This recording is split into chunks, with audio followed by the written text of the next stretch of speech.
Ladies and gentlemen, let's get real for a moment. We live in a world where communication happens at lightning speed texts, DMs, calls, it's nonstop. And when someone catches your eye, when a man reaches out, it's easy to get swept up in the moment. But let me share something with you. How you respond in those early stages sets the tone for everything that follows. Never lose your sense of self. Listen, your identity is not a bargaining chip. You are not a reflection of someone else's attention. If you start bending and breaking your own rules, abandoning your own values just because someone reached out, you're setting yourself up for disappointment. Stand firm in who you are, because certainty attracts energy. Don't over-text or over-pursue. Now, I get it. You're excited. You want to connect, to build something. But chasing? Bombarding someone with messages? That doesn't create connection, it creates imbalance. High-value people value themselves. They invest their time wisely. So take a breath, step back, and let things unfold naturally. Never ignore red flags. Your intuition isn't just some woo-woo concept, it's your survival mechanism. If something feels off, it probably is off. Ignoring red flags doesn't make them disappear, it just delays the inevitable. Be brave enough to address them early, because discomfort in the short term saves you from pain in the long term. Don't pretend to be someone you're not. Authenticity is your superpower. When you pretend to be what you think someone wants, you're robbing yourself and them of a real connection. Remember this, you can't build something real on something fake. Own who you are. Your quirks, your passions, your energy, that's what makes you unforgettable. Never make him the center of your world too soon. Let me tell you something powerful. Your life, your dreams, your goals, they existed before he showed up. Don't press pause on your purpose just because someone new entered the picture. Keep building your life. A strong foundation attracts a strong partnership. Don't base your worth on his response. Here's the truth, not one person has the right to determine your worth. Whether he replies in 5 seconds or 5 days, it doesn't change your value. You are worthy because you exist, not because someone validates you.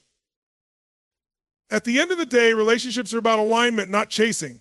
So as you navigate these connections, keep your standards high, your energy clear, and your heart open. Because remember, how you show up sets the stage for how others treat you. Thank you. Now go out there and live boldly. Listen, the biggest mistake people make when someone new comes into their life, whether it's a romantic connection, a business opportunity, or even a new friendship, is they start to shrink themselves.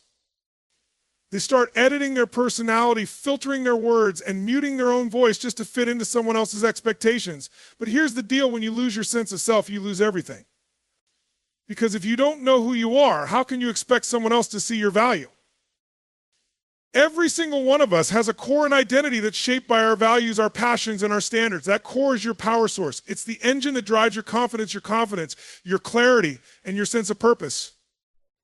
But what happens when someone reaches out to you and you suddenly start prioritizing their approval over your integrity? You start saying yes to things you don't want to do. You overlook behavior that doesn't align with your standards. You silence your voice in moments where you should be speaking up. Why? Because deep down, you're afraid that being fully yourself might drive them away. Let me hit you with something. If being yourself drives someone away, they were never meant to stay in the first place. I want you to understand this: at a deep level, your identity is not negotiable. It's not a piece of clay for someone else to mold into their preference. And yet, so many people fall into this trap of believing they need to shape-shift to be liked, to be accepted, to be good enough. But here's the truth: no connection that requires you to abandon yourself will ever be worth it in the long run. Now, I'm not saying you shouldn't adapt or compromise in a relationship. That's a natural and healthy part of any meaningful connection. But there's a massive difference between adapting and abandoning. Adapting means you're flexible, open-minded, and willing to understand someone else's perspective. Abandoning means you're suppressing your truth, your needs, and your boundaries just to keep someone around. That's not connection, that's desperation. Let's get real when you show up as your authentic self. Not everyone is going to like you. Not everyone is going to understand you, and that's okay. Because the people who are meant for you, the people who resonate with your energy, your values, and your mission will see you, and they'll choose you not because you performed for them, but because you were real. I've seen so many people, strong, talented, incredible people, dim their light because they thought shining too brightly would make someone else uncomfortable. But here's the thing, the right person isn't intimidated by your light, they're inspired by it. They don't want you to shrink, they want you to expand. They don't want you to silence your voice, they want you to speak your truth louder. You've got to own your value, own your standards, and own your story. When someone reaches out to you, they're entering your world, and if you start making their opinion of you more important than your opinion of yourself, you're giving away your power. Don't hand over the keys to your self-worth to someone else. It's too valuable, and they probably don't even know how to drive your car. So let me ask you something. Who are you when no one's watching? What are the values you refuse to compromise on? What's the vision you have for your life, with or without anyone else in the picture? These are the questions you need to answer, because the moment you have clarity on who you are, you'll stop seeking validation from people who can't give it to you. At the end of the day, your sense of self isn't just something you protect, it's something you project. When you walk into a room, when you reply to a message, when you have a conversation with someone new, you should radiate the energy of someone who knows exactly who they are and what they stand for. And if that scares someone away, let them go. Because the person who's meant for you, the person who sees your worth and respects your boundaries, will never ask you to compromise your identity for their comfort. Own your space, own your voice, and most importantly, own your power. Let's get brutally honest here. One of the fastest ways to sabotage a potential connection, whether romantic or otherwise, is by over-pursuing, over-texting, and constantly chasing someone's attention. Now, I know what you might be thinking, but Tony, I'm just showing interest. I'm just being enthusiastic. And listen, enthusiasm is great. Energy is magnetic. But there's a thin line between showing interest and radiating desperation. And once you cross that line, everything shifts. Here's the thing, people are naturally drawn to value. We're wired to pursue what we perceive as rare, as meaningful, as significant. And if you're constantly in someone's inbox, if you're double texting, triple texting, or always the one initiating every conversation, what message are you sending? You're essentially broadcasting, hey, my time isn't as valuable as yours. My energy is here for the taking. I'll keep showing up no matter how little effort you put in now. I know that might sound harsh, but it's the truth. Real connection is built on mutual investment, mutual curiosity, and mutual respect. It's not a one-way street. If you're always the one reaching out, always the one carrying the conversation, or always the one trying to keep the spark alive, you're not in a relationship, you're in a performance. And performances are exhausting because they're not sustainable. You've got to understand something fundamental. Your time is valuable. Your energy is valuable. And when you treat your time and energy like it's worth gold, others will start to see it that way too. But if you're giving it away freely, scattering it like confetti at a parade, it loses its perceived value. People start to take it for granted. They might not even be doing it intentionally, it's just human nature. We don't value what comes too easily. Now, I'm not saying you should play games. This isn't about manipulation or creating artificial distance. It's about balance. It's about recognizing when your investment is being matched and when it's not. Because every text you send, every moment you spend waiting for a reply, every ounce of mental energy you pour into analyzing someone else's response, it's all costing you something. It's costing you peace of mind. It's costing you focus. It's costing you emotional energy that could be better spent on building your goals, pursuing your passions, and investing in people who show up for you without you having to pull them in. Think about it this way. If someone wants to talk to you, if they're genuinely interested in building something meaningful with you, they'll show up. They'll reply. They'll initiate. They'll make it clear that they value your presence in their life. You shouldn't have to constantly remind someone of your existence. You shouldn't have to beg for their attention through endless messages or overly eager follow-ups. You've got to let people meet you halfway. And if they don't, if they're lukewarm, inconsistent, or only occasionally available, then you've got to have the courage to step back. Not in anger, not in resentment, but in self-respect. Because chasing someone who isn't fully invested in you isn't just unproductive, it's demeaning. I want you to ask yourself a tough question. Why am I over-pursuing? Why am I over-texting? What am I trying to prove or secure with this level of effort? Because more often than not, the root of this behavior isn't excitement, it's fear. Fear of losing someone, fear of being forgotten, fear of not being enough. But here's the irony, the more you act out of fear, the less attractive your energy becomes. Desperation repels, while confidence attracts. Confidence doesn't mean you never text first or you never initiate. Confidence means you're comfortable with space. It means you're not afraid of silence. It means you trust that if someone genuinely values you, they'll make the effort to bridge the gap. So here's the deal: stop over explaining, stop over texting, and stop over pursuing. Instead, lean back. Give the other person space to lean in. And if they don't, if they let that space sit empty without taking a step toward you, then you've got your answer. They were never fully invested in the first place. At the end of the day, you want someone who chooses you, not someone you had to convince. You want someone who matches your energy, not someone who needs to be dragged into connection. So value your time, honor your energy, and trust that the right people will show up and meet you where you are. Because when you stop chasing, you start attracting. And trust me, attraction is a much more powerful force than pursuit ever will be. Let me lay it out for you. One of the most damaging things you can do when someone new enters your life is to start measuring your worth based on how they treat you. And I get it. It's so easy to fall into this trap. You start off excited, hopeful, maybe even a little nervous, and every text they send, every compliment they give, or every moment they make you feel seen feels like a validation of your value. But here's the hard truth: your worth is not determined by someone else's attention, affection, or approval. When you tie your self-worth to someone else's behavior, you hand them a power they should never have had in the first place. Their good mood makes you feel on top of the world, but their bad mood sends you spiraling into self-doubt. Their silence becomes a reflection of your inadequacy. Their inconsistency becomes a question mark over your value. But listen to me carefully: your worth isn't up for negotiation, and it isn't dependent on someone else's emotional weather. When you start basing your value on someone else's actions, you lose your center. You become reactive instead of proactive. You start walking on eggshells, second-guessing every word you say and every move you make because deep down you're terrified of doing something that might make them pull away. And here's the irony: the more you seek their validation, the less attractive your energy becomes. Why? Because neediness repels while confidence attracts. Let me tell you something about people that are inconsistent. They have bad days, they get distracted, they pull away for reasons that often have nothing to do with you. Maybe it's their past trauma, their personal stress, or their emotional baggage. But when your self-worth is tied to their actions, you start making their issues about you. And that's not fair to them or to yourself.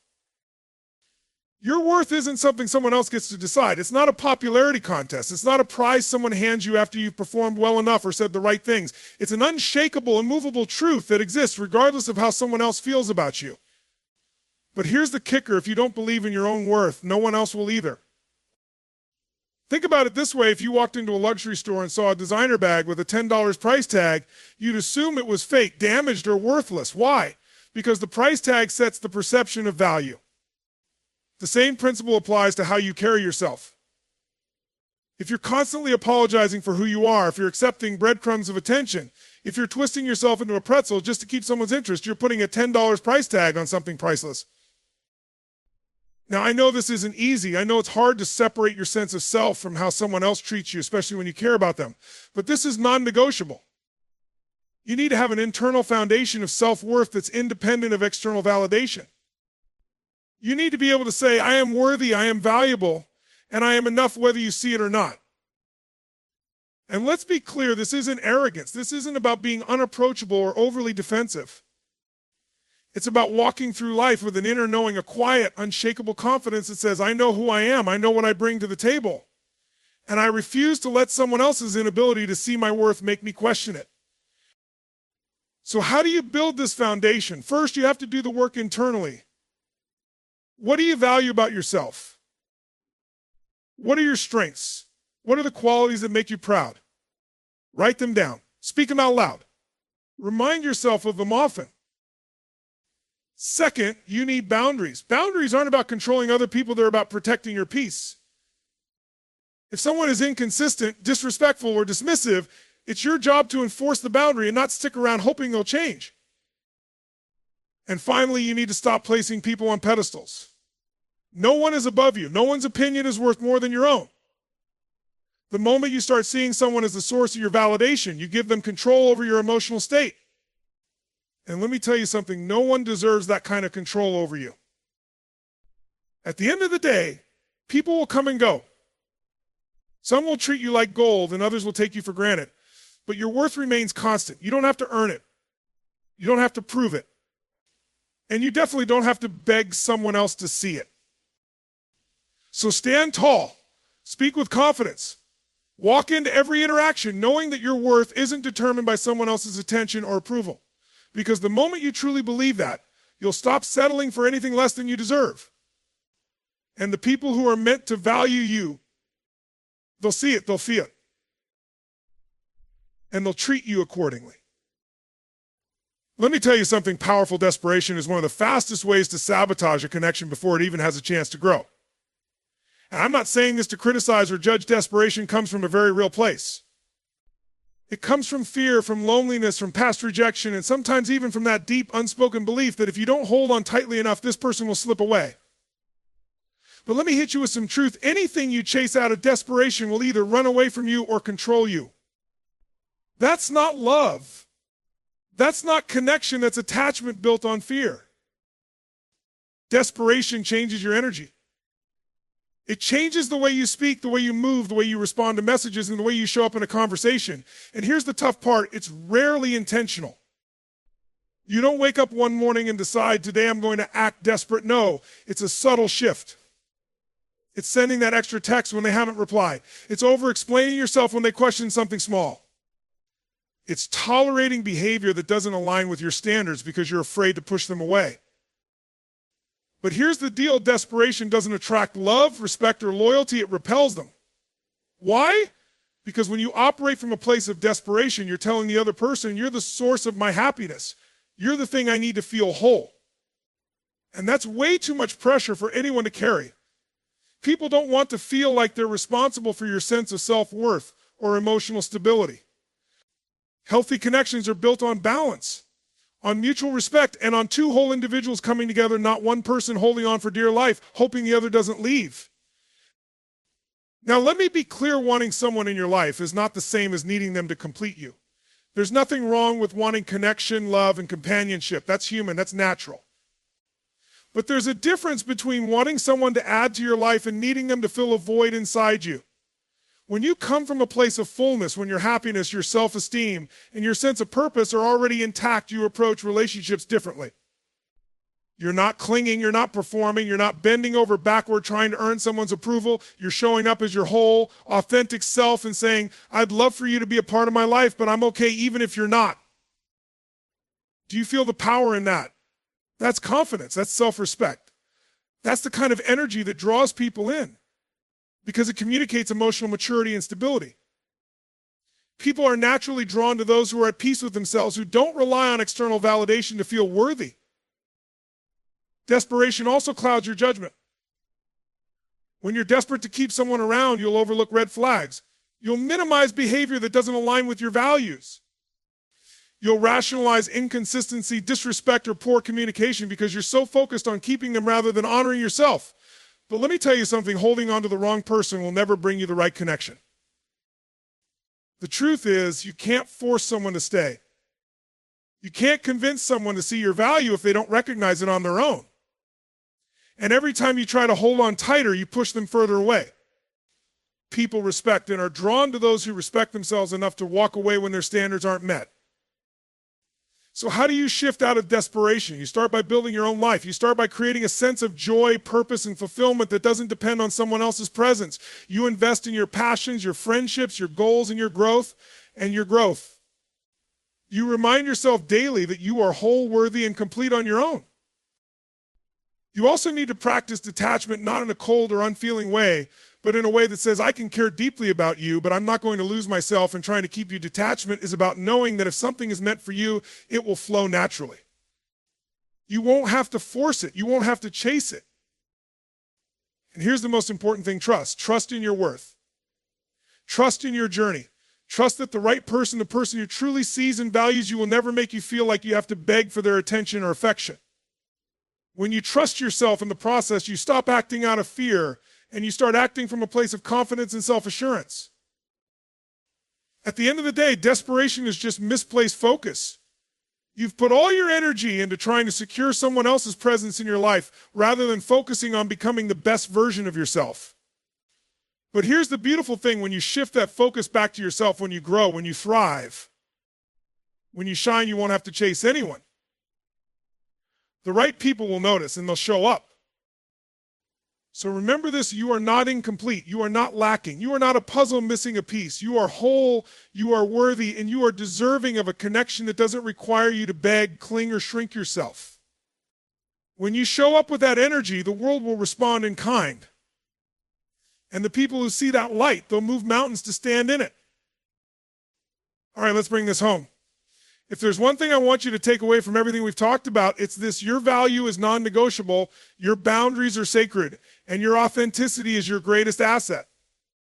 Whether it's your energy, your time, or your heart, stop handing it over so easily to people who haven't earned it. Stop shrinking yourself to fit into someone else's mold. Stop chasing after people who show you through their actions that they aren't willing to meet you where you deserve to be met. Every time you communicate, every time you connect, every time you let someone into your world, you're teaching them how to treat you. You're setting the standard for what you will and will not accept. And listen, people will test those boundaries. They'll push to see how far they can go, whether intentionally or unintentionally. But it's your job to stand firm, to honor yourself, and to walk away when respect isn't being served at the table. Connection should feel mutual. It should feel reciprocal. It should feel like two whole people showing up, ready to learn, ready to grow, and ready to create something meaningful without pretense, without desperation, and without compromising core values. So here's your challenge: start showing up as the most unapologetic version of you.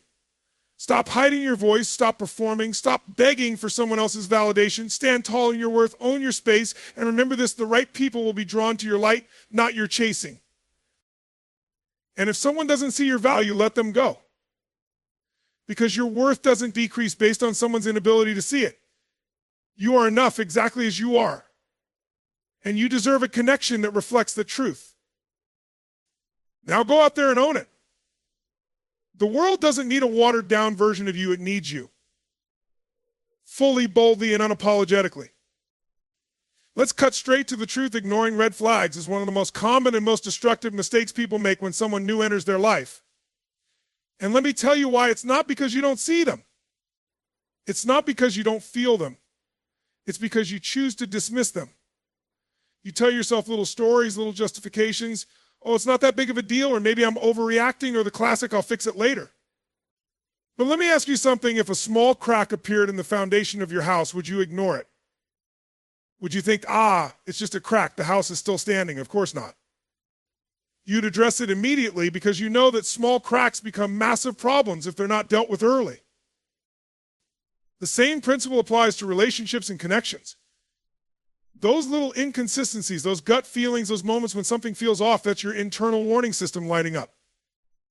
It's your intuition, your subconscious mind, your years of experience whispering or sometimes screaming at you, pay attention. And yet, so many people silence that voice because they're afraid of confrontation, afraid of rocking the boat, afraid of losing something that feels good in the short term.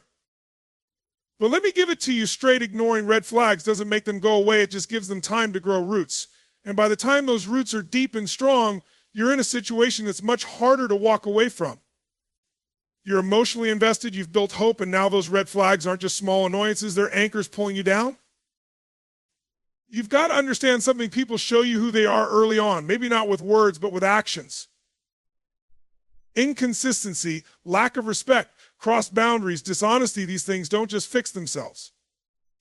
And when you see these things early, you have a choice. You can either address them head on, set clear boundaries, and see if the behavior changes, or you can turn a blind eye and hope for the best. But hope is not a strategy. Let me share something powerful with you. Your intuition is one of your greatest assets. It's not irrational. It's not overly emotional. It's deeply rooted in your biology. Your brain is constantly processing information, picking up on microsignals, on inconsistencies, on energy shifts. And when something feels off, even if you can't logically explain it, there's a reason for it. The question isn't whether your intuition is accurate. The question is whether you'll have the courage to listen to it. Now, I get it. Sometimes red flags show up in subtle ways. Maybe it's a tone of voice, a pattern of dismissive behavior, or a lack of follow-through on promises.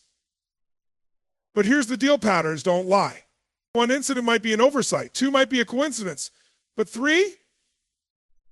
That's a pattern. And patterns tell you everything you need to know about someone's character. So what do you do when you see a red flag? First, you acknowledge it. Don't minimize it. Don't justify it. Don't gaslight yourself into thinking you're being too sensitive. Second, you communicate. You bring it up not in an attacking way, but in a direct, clear, and confident manner. You say, hey, I noticed this and it doesn't sit right with me. Can we talk about it? And then you watch what happens next. Because here's the thing, how someone responds to being held accountable tells you everything about them. Do they deflect? Do they get defensive? Do they blame you? Or do they pause, listen, and show a genuine willingness to address the issue? People who care about you, people who respect you, won't dismiss your concerns. They won't make you feel crazy for bringing something up. They'll lean in and work with you to create clarity. But if you bring up a red flag and it's met with denial, blame shifting, or empty promises, you need to make a choice. And that choice might mean walking away, even when it's hard. Even when it hurts. Even when you're emotionally attached. Because staying in a situation where your boundaries are repeatedly crossed, where your gut instincts are continually ignored, is like staying in a house with a crumbling foundation and hoping it doesn't collapse on you. At the end of the day, ignoring red flags isn't kindness, it's self-betrayal. And every time you betray yourself, you chip away at your own confidence and your own self-trust. You start to question your ability to make good decisions. And that's a dangerous place to be. So let me leave you with this: pay attention to what people show you, not just what they tell you. Trust your gut. Address the cracks before they become craters. And remember, walking away from something misaligned isn't a loss, it's a victory. Because every time you honor your intuition and respect your boundaries, you're stepping closer to the connection you truly deserve. Let's get something straight right off the bat. Pretending to be someone you're not is one of the fastest ways to sabotage not just a connection with someone else, but your connection with yourself. Why? Because every time you put on a mask, every time you adjust your personality, your values, or your voice to fit into someone else's expectations, you're sending yourself a powerful subconscious message: who I really am isn't enough. And let me tell you something, that belief is poison. It seeps into every interaction, every relationship, and every opportunity until you start to lose track of where the performance ends and where you begin. Now, I get it. You want to make a good impression. You want to be liked, to be seen, to be valued. That's a natural human desire. We all have it. But the problem starts when that desire turns into performance. You start pretending to have interests you don't have.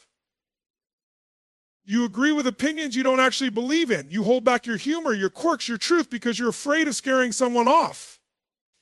But let me hit you with a truth bomb. If the real you scares someone away, they were never meant to stay in the first place. Pretending isn't just exhausting, it's unsustainable. You can't keep up an act forever. Sooner or later, the cracks start to show. The effort required to maintain a false image will drain you, frustrate you, and ultimately leave you feeling empty, because even if that person likes you, deep down you'll know they don't actually like you. They like the version of you that you've been projecting, and that's a lonely place to live. Here's something else you need to understand: authenticity is magnetic. When you show up as your true self, flaws, quirks, and all, you give other people permission to do the same. Authenticity creates connection because it's raw, it's real, it's vulnerable. Vulnerability, that's where the magic happens. It's where trust is built. It's where intimacy grows. But none of that can exist if you're busy putting on a performance. Now, why do people pretend? Why do people feel the need to adjust themselves to fit into someone else's mold? It's fear. Fear of rejection.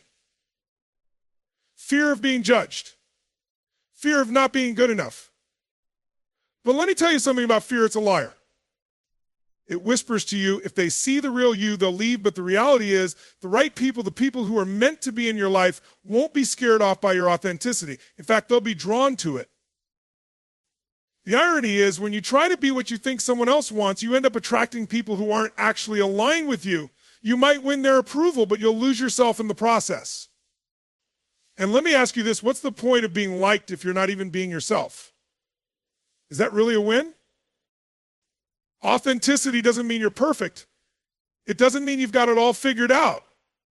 It means you show up as you are, with your strengths, your flaws, your passions, and your fears. It means you stop filtering yourself for the comfort of others.